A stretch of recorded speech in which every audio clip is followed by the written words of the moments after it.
Bonjour à tous, c'est Reptilefan.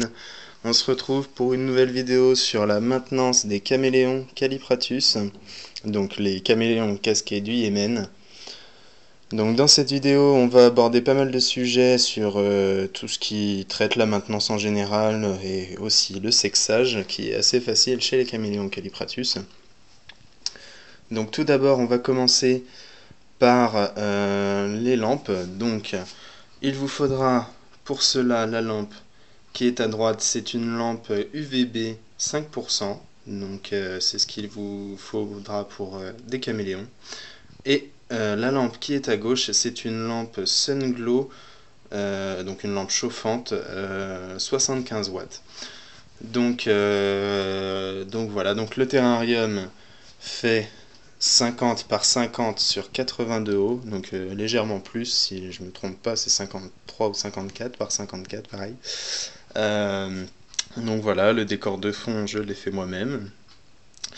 Donc voilà, donc au niveau des températures, la journée, il faut un point chaud à 32 degrés maximum et un point froid à 22 degrés, donc ce qui correspond à 75 watts la lampe. Euh, donc voilà, donc le point chaud se situe environ ici. C'est pour ça que j'ai mis des cordes pour qu'il atteigne des points chauds et des points froids qui se baladent tout seul.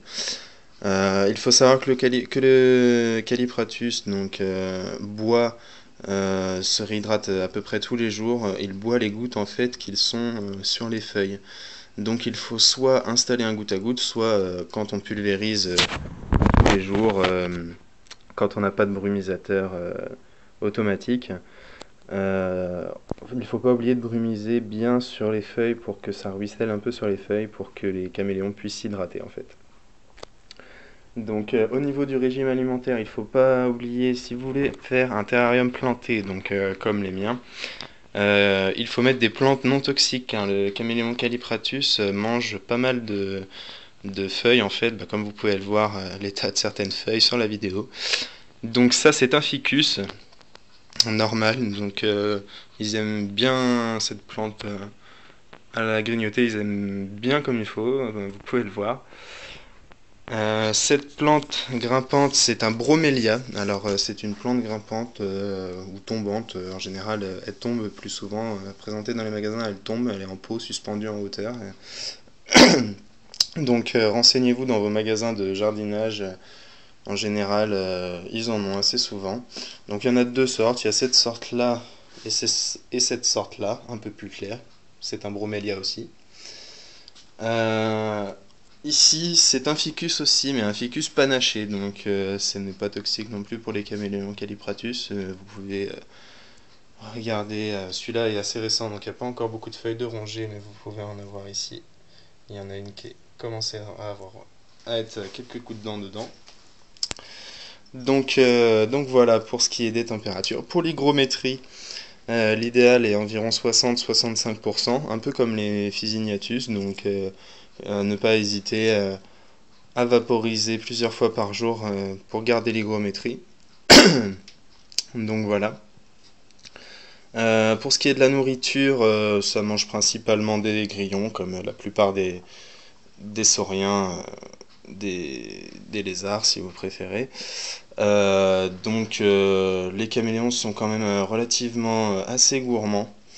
Donc tiens, vas-y, rentre dans ton terrain, toi. Allez, hop. Donc les caméléons sont quand même assez gourmands, donc ils mangent environ 5-6 grillons par jour. Donc là, comme vous pouvez voir, les couleurs diffèrent. C'est que ma femelle, comme dans la vidéo précédente vous l'indique, elle est enceinte, donc elle est gravide. Donc ici la femelle, ici le mâle.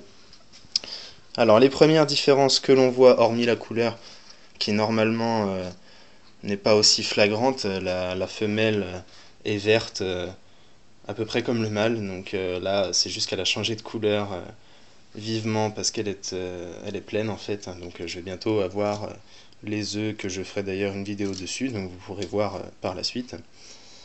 Donc la première différence que vous pouvez voir, hormis la couleur qui, vous allez le voir plus tard, va changer, regardez bien, c'est le casque. Donc là, ici, c'est ma femelle, donc son casque. est quand même assez volumineux, mais si vous regardez bien, sur mon mâle, c'est vraiment, vraiment plus impressionnant.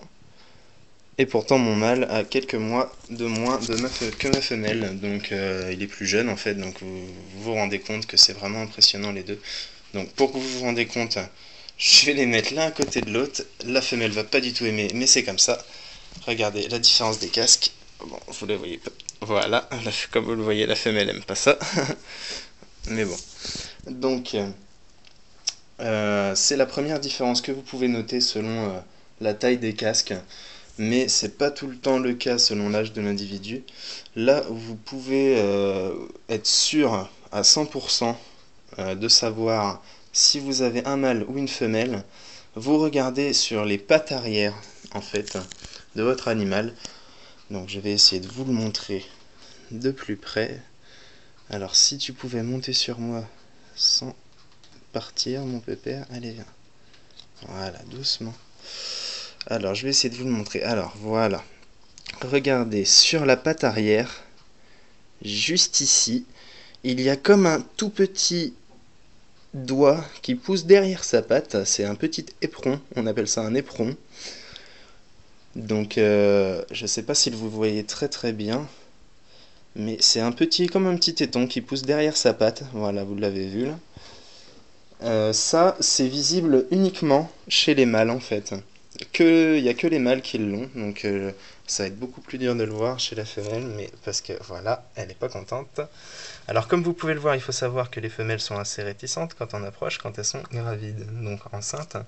Mais il faut savoir aussi que le caméléon casqué du Yémen, donc le caméléon Callipratus, c'est un des caméléons les plus agressifs, non seulement au milieu naturel, mais aussi en captivité, aussi bien envers ses congénères, donc envers d'autres caméléons, mais aussi bien contre son éleveur. Donc vous inquiétez pas, c'est pas dangereux, c'est juste qu'elle manifeste son mécontentement en ouvrant la bouche, en faisant éventuellement quelques bruits, en faisant passer l'air dans sa bouche à forte vitesse. Mais je me suis déjà fait mordre une fois par elle, justement. Alors, je peux vous rassurer, ça fait vraiment, vraiment pas mal. Il faut savoir que les caméléons Callipratus, ils ont des dents, mais ils ont des dents que sur la mâchoire en bas. En haut, si vous regardez bien, ils n'en ont pas. Donc voilà. Petite information au passage. Lorsque nous avons la main comme cela ouverte, nous sommes au repos, nous forçons pour la fermer. Le caméléon, c'est inversé. Quand il a la patte fermée, donc c'est plus position comme ça, on va dire, voilà, fermé, le caméléon, quand il est comme ça, il est au repos. Et quand il ouvre la patte, il force.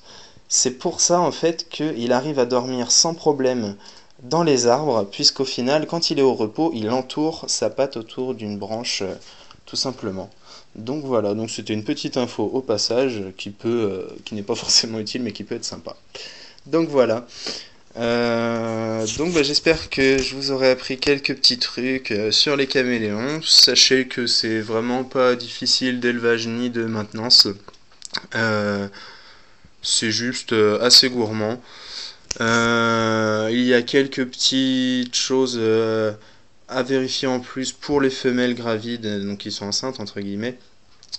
Autrement dire, plus les surveiller, les nourrir plus fréquemment. Etc. Il y a pas mal de trucs à surveiller. Pour l'instant, je ne vais pas rentrer dans les détails, à savoir que comme tous les arts, il faut faire un complément de calcium et de vitamines de temps en temps. Donc de calcium 2 à 3 fois par semaine, c'est très très bien. Après, il existe des plantes que je ne connais pas le nom scientifique exact, mais sur les sites internet, si vous vous renseignez un petit peu, ça s'appelle la Vitamiam. C'est une plante qui contient beaucoup de calcium, donc ça évite de donner beaucoup de calcium en poudre en plus. Sinon, c'est tout simplement ceci. Donc voilà, moi c'est sous forme comme ça, c'est un petit pot de calcium, donc ça c'est du calcium tout simple. Et ça, c'est du calcium mélangé à de la vitamine. Donc voilà. Donc alors faites très attention. Excusez-moi. Faites super attention. Le calcium, donnez-en 2 à 3 fois par semaine, mais faites vachement gaffe pour ce qui est des vitamines. Car les vitamines, Si vous en donnez trop, ça peut créer une déficience, une maladie qu'on appelle l'hypervitaminose, donc littéralement survitaminé, hein. Mais on pourrait croire que c'est bon, mais pas du tout. Ça pourrait entraîner la mort de votre individu, de votre animal. Donc faites super attention à ça, n'en mettez pas plus d'une fois par semaine, ça ne sert strictement à rien. Moi personnellement j'en mets une fois toutes les 2 semaines, donc 2 fois par mois. Ça leur va très bien, faut pas en abuser, sinon c'est vrai que ça peut vous être fatal pour vos animaux, donc n'oubliez pas, faites attention à eux, occupez-vous bien d'eux, renseignez-vous avant de vous en procurer sur leur lieu, leur habitat de vie, etc. Leurs conditions de maintenance, c'est toujours mieux. Donc voilà. À savoir au passage, je passe un petit mot pour ça. Donc c'est un petit gel à main bactéricide. Donc voilà, n'oubliez pas, c'est un petit gel antibactérien. Vous mettez 2 gouttes sur vos mains, vous frottez vos mains, vous laissez sécher et vos mains ont plus de bactéries. Donc à chaque fois que vous changez d'animaux, euh, que vous en touchez un, puis vous touchez l'autre, n'oubliez pas surtout de vous désinfecter les mains entre chaque animal, c'est très important car vous pouvez manipuler et transporter les maladies d'animaux en animaux, donc c'est vraiment pas terrible.